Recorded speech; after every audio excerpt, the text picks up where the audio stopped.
The presentation of anarchism as social philosophy which aims at the emancipation, economic, social, political, and spiritual of the human race. The emancipation. Anarchist Essays is brought to you by Loughborough University's Anarchism Research Group. For more information on the ARG, see the link in the show notes or follow us on Twitter at ARGLBORO.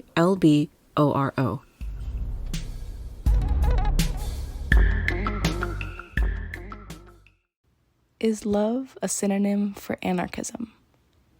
Love as a political strategy, anarchism as a praxis of love. By Charlotte Lowell. What if I told you that I love you? Would that make a difference? I am determined to believe in a love so principled that it can open possibilities we've never known. Bell Hooks urges us to remember that love is not easy. Rather, true love requires an ongoing commitment to constructive struggle and change. Indeed, even in the most loving relationships, we encounter edges and find friction with one another. Dialectics reminds us that these tensions actually constitute each individual themselves, and furthermore generate progression and change. So, although it is frightening, our political futures depend on our collective capacity to surrender to the self-actualizing process of change, and we can lean on love to find the courage to do so. So, is love a political strategy? Is anarchism an agenda of love? In this essay, I'm placing the political imaginations of radical Black philosophers and foundational feminist scholars into conversation in an attempt to clarify the potential of difference to instantiate and sustain change. Finding resource in Judith Butler's text Merely Cultural, I justify her interpretation of difference and unity and affirm its usefulness in the political actualization of change, using Angela Davis's lectures on liberation and freedom is a constant struggle as reference. Then I turn to Bell Hooks' book All About Love to contextualize Butler's approach to difference within the tactical, life-bringing work of intimacy and relationship. And finally, I consult Marquise Bay's book Anarcho-Blackness to suggest that anarchism is a practice of love, which asks more from each of us and gives us all something greater in return.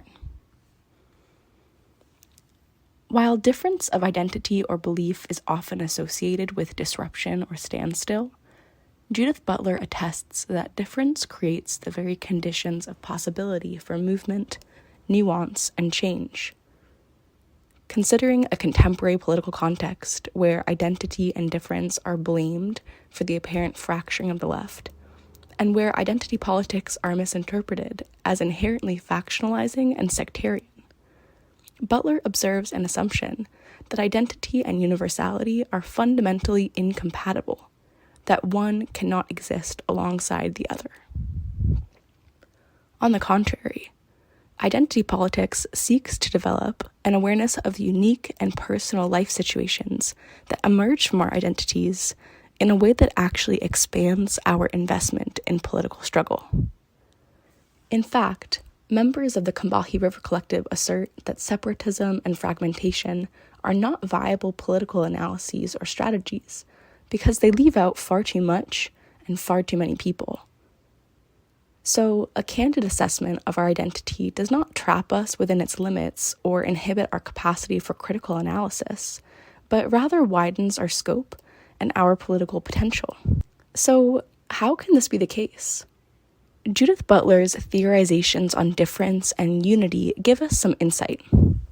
Her observations of the contemporary political climate reveal a dynamic in which the moderate left calls for unity, while casting a suspicious glance towards both ends of the political spectrum.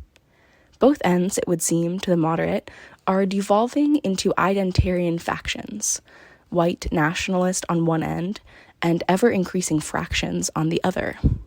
However, Butler regards these calls as an effort to impose unity from the outside, which she considers undemocratic and unproductive. She writes that any form of unity that is abstracted from its location in power will necessarily lack the actual tools required to bring about meaningful, persistent change. Butler maintains that the search for unity cannot be resolved through the transcendence or obliteration of difference, because that only reinstitutes subordination as the condition of its own possibility, where unity is dominant and difference is subordinate. So, Butler urges us to recognize difference as a mobilizing and active force that actually provides the basis for all change processes. Unlike factionalization, which regards difference as that which emerges between one identity and another, or that which differentiates one from another, Butler considers the self-difference of movement itself as a constitutive rupture that makes movements possible, and that installs a certain mobilizing conflict as the basis of politicization. So, difference is not the distance between one thing and another, but rather the friction that two things find when coming up against one another. Dialectics, a method of philosophical argument based on discovering the contradictions in phenomena, affirms that these frictions actually produce the very possibility of movement. Without these contradictions, there would be no movement, no process, and no activity. This does not mean that difference produces synthesis. Like love, it's not so easy. Rather, it indicates that one identity may be static until it encounters another. Only then is identity given the opportunity to clarify itself and to make its edges known. It is along these edges where we find potential and define our priorities. It's where we actually put our identities into practice. Butler assures us that unity will not be the synthesis of a set of conflicts, but will be a mode of sustaining conflict in politically productive ways. What she's saying is that difference compels democratic participation. Otherwise, it cannot be worked through. The differences that inevitably emerge between us require that we practice coming into conflict without disintegrating ourselves or dividing from one another.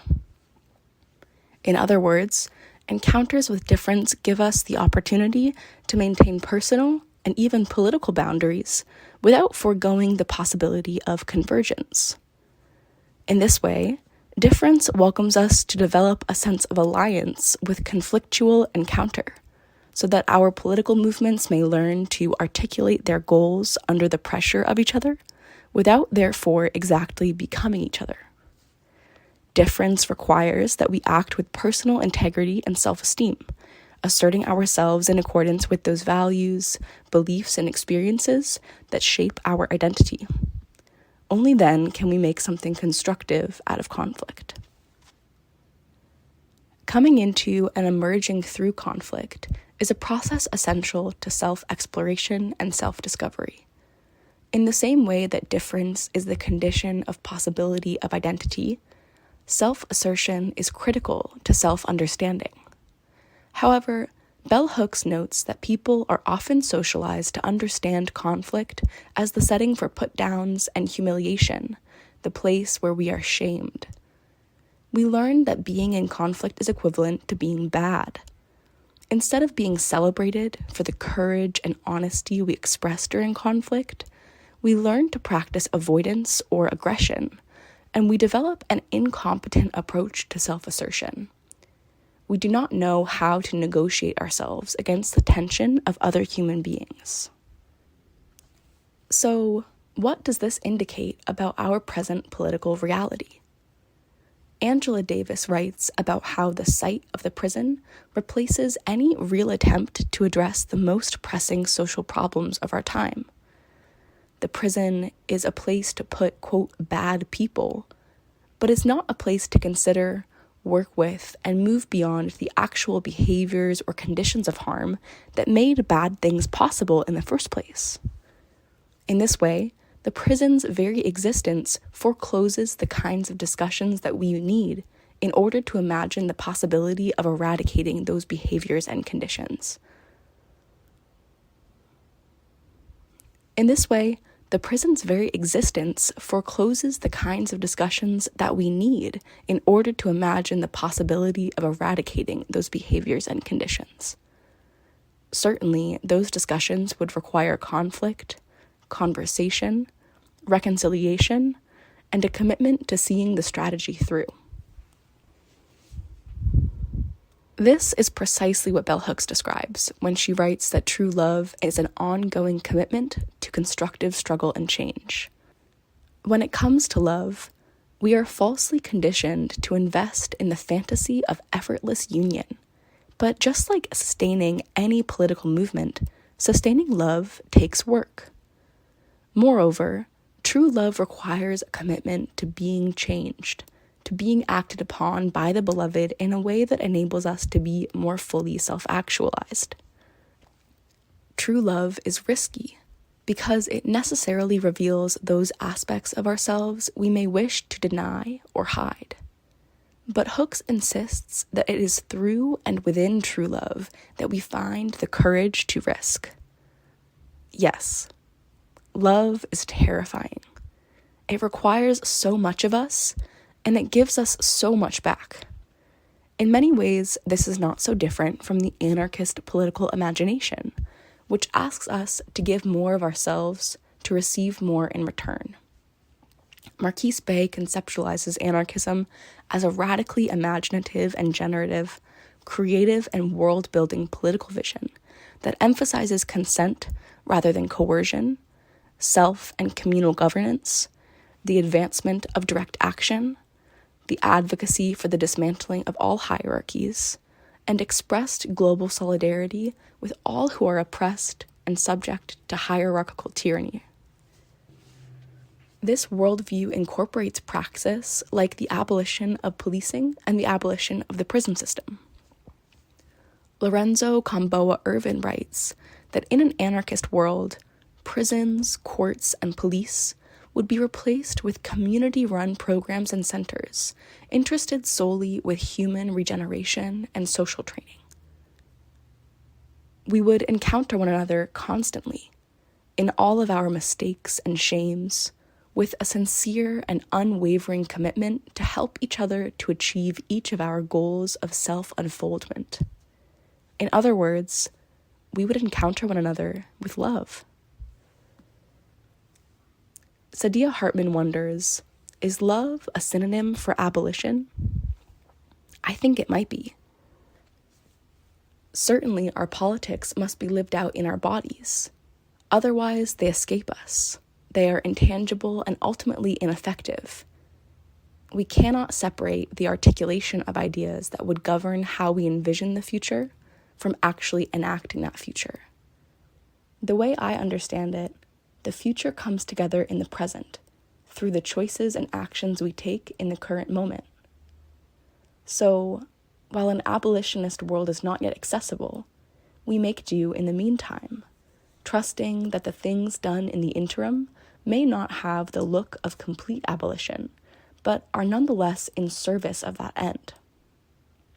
And in fact, we might refuse endings altogether, believing that difference and tension form the basis of a more expansive and dynamic political impulse, and that these unexpected formations will create the futures of our wildest dreams. To get there, we practice care, aid, participation, and non-authority, and we invest in the most localized structures of life and livability, which are our own bodies and relationships. Maybe then, love is the way that we practice our political visions iteratively, celebrating each turning form and the possibilities each output generates. We meet those that we love in conflict and care, and we create something meaningful from the frictions between us. I think of so many electric moments of connection and resonance that I've experienced when I look in the eyes of those I love.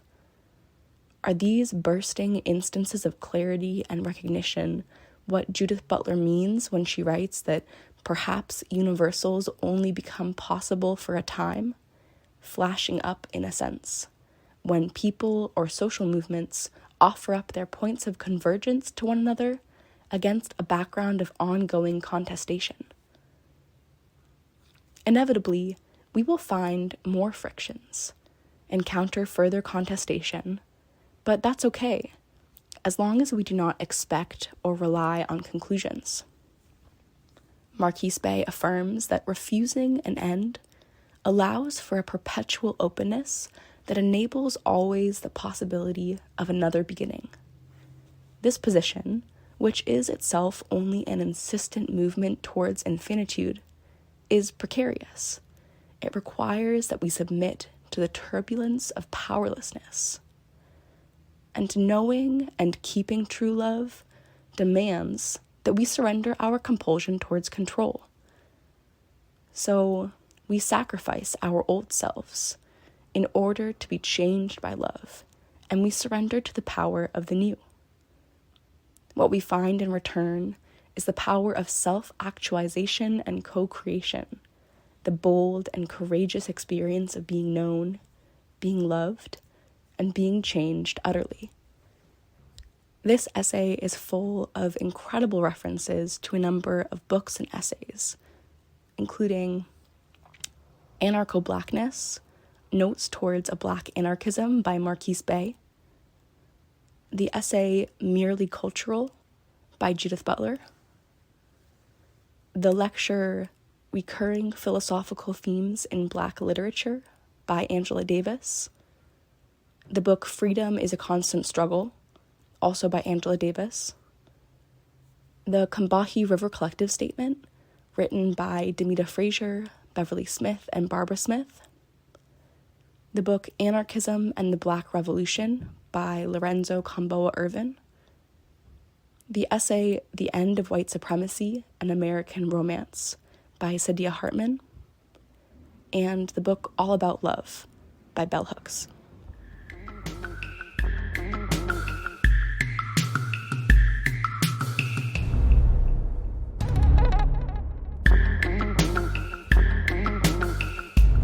Thank you for listening. To help others find Anarchist Essays, please rate and review us wherever you find your podcasts. And if you're interested in anarchist ideas, why not check out the journal Anarchist Studies? For over 20 years, Anarchist Studies has been publishing original research on the history, theory, and practice of anarchism. For more information, visit www.lwbooks.co.uk/anarchist-studies.